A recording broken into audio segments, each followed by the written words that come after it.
ಪತಿ ಮನೆಯವರ ಕಾಟಕ್ಕೆ ವಿಡಿಯೋ ಮಾಡಿ ಪ್ರಾಣ ಬಿಟ್ಟಿದ್ದಾರೆ ಉಪನ್ಯಾಸಕಿ. ಮದುವೆಯಾಗಿ 9 ತಿಂಗಳಿಗೆ ಪುಷ್ಪಾವತಿ ಮಸಣ ಸೇರಿದ್ದಾರೆ. ಅತ್ತೆ ಮಾವ ಮೈದುನ ಜೊತೆಗೆ ಗಂಡನಿಂದಲೂ ಕೂಡ ಕಿರುಕುಳ ಕೊಡಲಾಗ್ತಾ ಇತ್ತಂತೆ.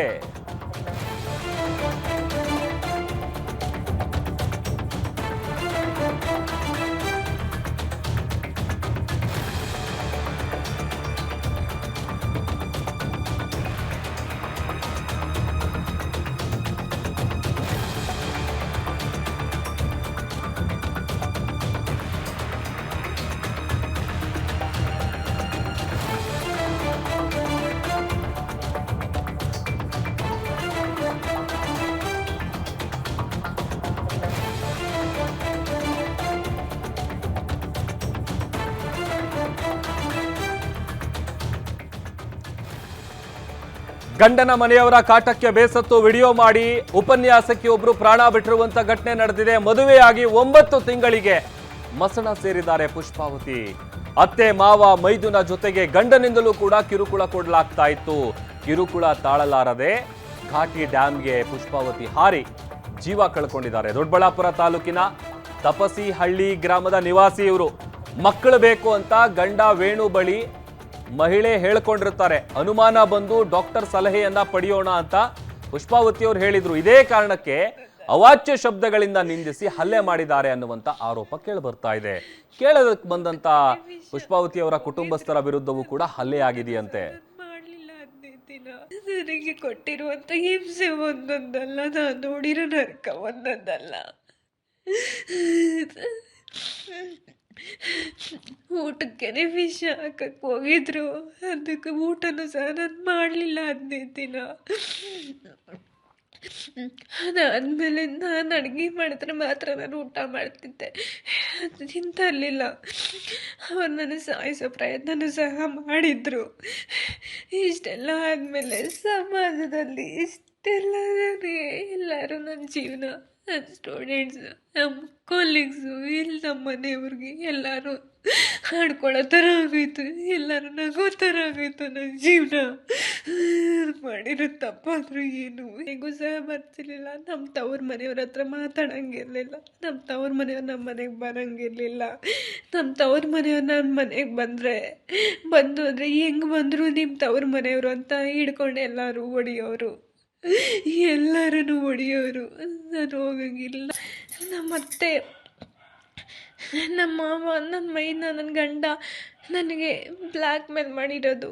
ನಮ್ಮ ಅತ್ತೆ ನಾನು ಸತ್ತೋಗ್ತೇನೆ, ನೀನು ಮದುವೆ ಆಗಲೇಬೇಕು ಅಂತ ಬ್ಲ್ಯಾಕ್ ಮೇಲ್ ಮಾಡಿರೋದೆಲ್ಲ ರೆಕಾರ್ಡ್ ಇತ್ತು. ಅದನ್ನು ನನಗೆ ಹುಷಾರಿಲ್ದಿದ್ದಾಗ ಮೆಂಟಲಿ ಟಾರ್ಚರ್ ಕೊಟ್ಟು ಚಿಡಿದಾಗ ಆವಾಗ ನನ್ನ ಗಂಡ ಮನೆಯವರೇ ನನ್ನ ಫೋನನ್ನು ಫ್ಲ್ಯಾಶ್ ಮಾಡಿಸಾಕೋದ್ರು. ಅಲ್ಲಿರುವಂಥ ಸಾಕ್ಷಿನೆಲ್ಲ ನಾಶ ಮಾಡಿಬಿಟ್ಟಿದ್ರು. ಆ ಸಾಕ್ಷಿನೂ ಇಟ್ಕೊಂಡಿದ್ದೆ, ಅದನ್ನು ಸಹ ನಾಶ ಮಾಡಿಬಿಟ್ರು. ಇವರು ಇಷ್ಟು ಜನ ಮಾರ್ಚ್ 2024ರಿಂದ ಇಲ್ಲಿವರೆಗೆ ಇವ್ರ ಕಾಲ್ ಲಿಸ್ಟ್ ಎಲ್ಲ ತೆಗೆದ್ರೆ ಆಗ ಗೊತ್ತಾಗುತ್ತೆ ಎಷ್ಟು ಸಲ ನನಗೆ ಕಾಲ್ ಮಾಡಿದ್ದಾರೆ. ನಮ್ಮ ಅತ್ತೆ ಮಾವ, ನನ್ನ ಗಂಡ ಎಷ್ಟು ಟಾರ್ಚರ್ ಕೊಟ್ಟಿದ್ದಾರೆ ಅದೆಲ್ಲನೂ ಸಹ ಕಾಲ್ ಲಿಸ್ಟಲ್ಲಿ, ಕಾಲ್ ರೆಕಾರ್ಡ್ಸಲ್ಲಿ ಇದೆ. ಅವರೇ ನನಗೆ ಕೆಲಸ ಮಾಡೋಕ್ಕೆ ಬಿಡ್ತಿರ್ಲಿಲ್ಲ. ದಿನಕ್ಕೆ 10 ಸಲ ಕಾಲ್ ಮಾಡೋರು. ನಮ್ಮತ್ತೆ ಮಾವ, ನಿಮ್ಮ ಮನೆಯವ್ರ ಹತ್ರ ಮಾತಾಡಬೇಕು, ಎಲ್ಲರೂ ಸುತ್ತೋಗ್ತೇವೆ ಪ್ರತಿ ಸಲ ಅಂತ ಹೇಳಿದ್ರು. ನಾನು ಏನನ್ನ ಸತ್ತು ಹೋದ್ರೆ ನಮ್ಮ ಮನೆಯವ್ರಿಗೆ ಹೇಳೋದಿಷ್ಟೇ, ನಮ್ಮಮ್ಮ ಅಪ್ಪ, ನಮ್ಮ ಅಕ್ಕ, ನಮ್ಮ ಮಾಮ ಅವ್ರಿಗೆ ಹೇಳೋದಿಷ್ಟೇ. ನಾನೇನಾದ್ರು ಸತ್ತು ಹೋದ್ರೆ ನನ್ನ ಹೆಣನ ನನ್ನ ಗಂಡನ ಮನೆಯಲ್ಲೇ ಉಣ್ಬೇಕು, ಅಲ್ಲೇ ಗುಂಡಿ ತೋಡಿ ಉಣ್ಬೇಕು. ನನ್ನ ಹೆಣ ನನ್ನ ಗಂಡನ ಮನೆಯಲ್ಲೇ ಉಣ್ಬೇಕು, ನಾನು ಮಲ್ಕೊಂತಿದ್ರು ರೂಮಲ್ಲೇ ಉಣ್ಬೇಕು. ನಾನು ಪಟ್ಟಿರೋ ನರಕ ಬೇರೆ ಯಾವ ಹೆಣ್ಣಿಗೂ ಆಗಬಾರ್ದು, ನನಗಾಗಿರೋ. ಮಹೇಶ್ ನಮ್ಮ ಪ್ರತಿನಿಧಿ ಹೆಚ್ಚಿನ ಡೀಟೇಲ್ಸ್ ಅನ್ನ ಕೊಡ್ತಾರೆ. ಮಹೇಶ್, ಗಂಡನ ಮನೆಯವರು ಸಿಕ್ಕಾಪಟ್ಟೆ ಕಾಟ ಕೊಡ್ತಾ ಇದ್ರು, ಕಿರುಕುಳ ಕೊಡ್ತಾ ಇದ್ರು. ಅದನ್ನು ಕೇಳೋದಕ್ಕೆ ಬಂದರೆ ಅವರ ಪುಷ್ಪಾವತಿ ಅವರ ಕುಟುಂಬಸ್ಥರ ಮೇಲೆ ಕೂಡ ಹಲ್ಲೆ ಆಗಿದೆ ಅಂತ ಆರೋಪ ಕೇಳಿ ಬರ್ತಾ ಇದೆ. 2 ತಿಂಗಳ ಹಿಂದೆ ಕಂಪ್ಲೇಂಟ್ ಎಲ್ಲ ಕೊಟ್ಟಿದ್ರಂತಲ್ಲ, ಏನು ನಡೆದಿದೆ ಎಕ್ಸಾಕ್ಟ್ಲಿ ಅಲ್ಲಿ ಮಹೇಶ್? ಎಸ್ ಪ್ರಭು, ಕಳೆದ ವರ್ಷ 11ನೇ ತಿಂಗಳಲ್ಲಿ ಏನು ಈ ತಪಸಿಹಳ್ಳಿ ವಿಲೇಜ್ಗೆ ಪುಷ್ಪವತಿ ಮತ್ತೆ ವೇಣು ಅನ್ನೋರ ಮಧ್ಯೆ ವೈವಾಹಿಕ ಸಂಬಂಧ ಏರ್ಪಟ್ಟಿರುತ್ತೆ. ಆ ನಿಟ್ಟಿನಲ್ಲಿ ಮದುವೆ ಕೂಡ ಆಗಿರುತ್ತೆ. ಮತ್ತೆ 2 ತಿಂಗಳ ನಂತರ ಇವರ ಮಧ್ಯೆ ಯಾವುದೇ ರೀತಿಯಾದಂತ ಏನು ಸಮಂಜಸವಾದಂತ ವೈವಾಹಿಕ ಜೀವನ ನಡೆದೇ ಇರೋ ಕಾರಣದಿಂದ ಈ ಮೃತ ಮಹಿಳೆ ಪುಷ್ಪಾವತಿ ಏನಿದ್ದಾರೆ ಇವರು ಗಂಡನನ್ನ ಪ್ರಶ್ನೆ ಮಾಡ್ತಾರೆ, ಯಾಕೆ ನನ್ನ ಜೊತೆ ಮಾತಾಡ್ತಾ ಇಲ್ಲ, ಏನ್ ಸಮಸ್ಯೆ ಅಂತ.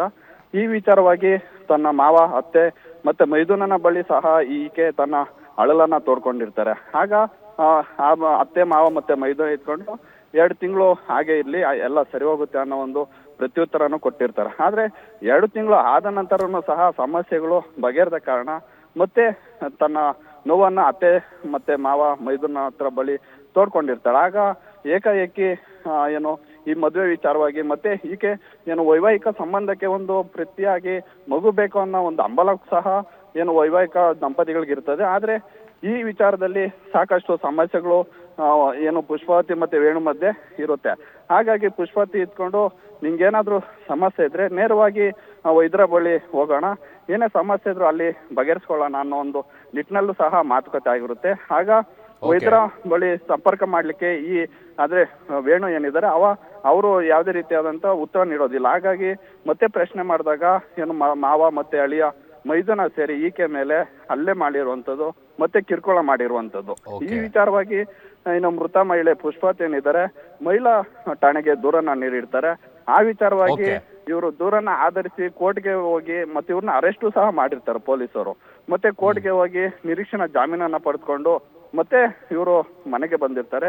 ತದನಂತರ ಇಷ್ಟೆಲ್ಲ ಮಾಡಿದ್ಯಾ ಅಂತೇಳಿ ಮೃತ ಮಹಿಳೆಗೆ ಸಾಕಷ್ಟು ಚಿತ್ರಹಿಂಸೆ ನೀಡಿದ್ದಾರೆ ಅನ್ನೋ ಒಂದು okay Mahesh, okay, thank you ನಿಮ್ಮೆಲ್ಲ ಡೀಟೇಲ್ಸ್ಗಾಗಿ.